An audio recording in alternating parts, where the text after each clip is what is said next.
को powered by Vimal. Vimal बोलो जुबा केसरी.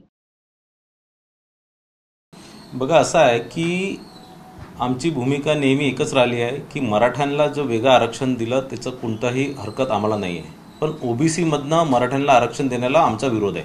आणि अनेक मागील ज्यावेळेसपासनं जरांगेजी या आंदोलन त्यांनी सुरू केलेलं आहे त्यावेळेसपासनं आम्ही ओबीसी संघटना म्हणून आणि ओबीसीचे सगळे प्रतिनिधित्व म्हणून आम्ही नेहमी त्याला विरोध केलेला आहे.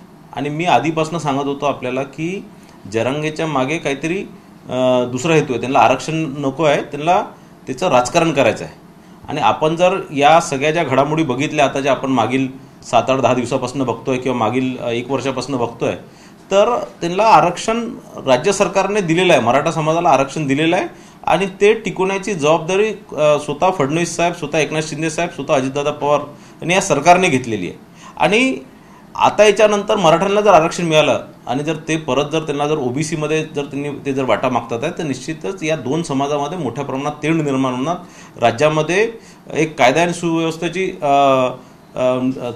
शक्यता निर्माण होणार. आणि निश्चितच हेच जरांगेला पाहिजे आणि म्हणून ते या प्रकारचं करतात. आणि जरांगेच्या मागे एक मोठं षडयंत्र सुरू आहे. आणि जर तुम्ही या मागील अनेक दिवसापासूनच्या घडामोडी जर बघितल्या तर आपण जर बघत असणार की मनोज जरांगे उपोषण सुरू करतात तर पहिल्या दिवशी कोण जाऊन भेटतं तर शरद पवार जाऊन भेटतं, पहिल्या दिवशी कोण जाऊन भेटतं तर त्या राजेश टोपे जाऊन भेटतात, राष्ट्रवादीचे नेते जाऊन भेटतात. आणि हेच ओबीसी समाजाचा एक कार्यकर्ता जर उपोषण करतात, आपल्या रास मागण्यांना उपोषण करतात, आपल्या हक्क वाचवण्याकरता जर उपोषण करतात आहे तर त्यांना भेटायला यापैकी कोणीही जात नाही. आणि याचा अर्थ हा झालेला आहे की हे शरद पवार साहेब आणि एनसीपी, त्यांची एनसीपी एक मेसेज देत आहे महाराष्ट्राला की ते या मराठा आंदोलनाच्या मागे कोण आहे तर शरद पवार साहेब आहे. हे निश्चितच आम्हालाही कळलेलं आहे. महाराष्ट्रातला जो राष्ट्रवादीला मानणारा ओबीसी समाज तोही नाराजी व्यक्त करतायत आपली की ओबीसीच्या आंदोलनात शरद पवार का गेले नाही, ही चर्चा सुरू आहे सध्या. बघा असं आहे की शरद पवार साहेबांचं अनेक वर्षापासूनचं राजकारणच हे आहे की ते मराठा बेस राजकारण त्यांनी केलेलं आहे आणि ओबीसी विरोधी राजकारण त्यांनी केलेलं आहे. त्यांच्या राजकीय कारकिर्दीत अनेक गोष्टी जर आपण बघितले तर ते ओबीसींच्या विरोधातले होते. आणि आज या घटनेनंतर म्हणजे हा माझा आतापर्यंत माझा समज होता, पण आता माझा हा समज एकदम पक्का झालेला आहे की पवार साहेब ओबीसींच्या विरोधात आहे. रोहित पवारही पहिल्या दिवशी गेले होते, सुप्रियाताई जाऊन आले होते, पण ओबीसी आंदोलनाकडे कुठेच गेलेले नाही. तर हे तर स्पष्ट आपल्याला समजून येतं ना की पवार साहेब आणि त्यांचा पक्ष एनसीपीचं काय भूमिका राहिलेली आहे ओबीसींप्रती.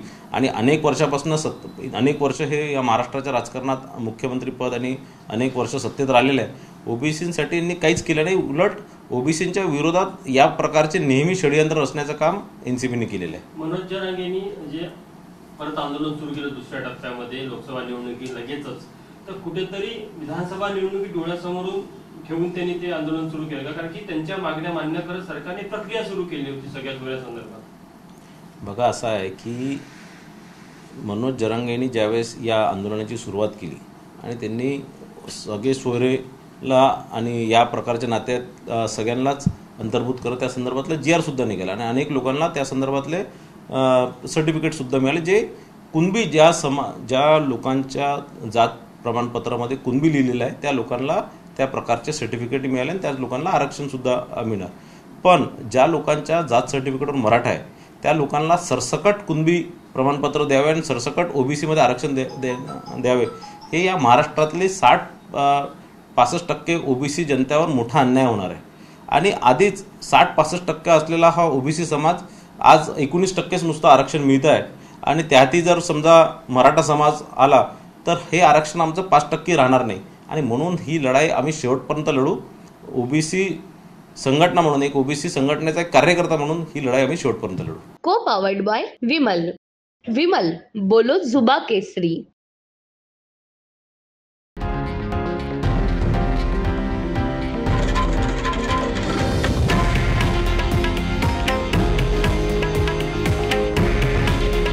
हे आहे देशातील नंबर 1 न्यूज नेटवर्क आणि आपण पाहत आहात TV9 मराठी.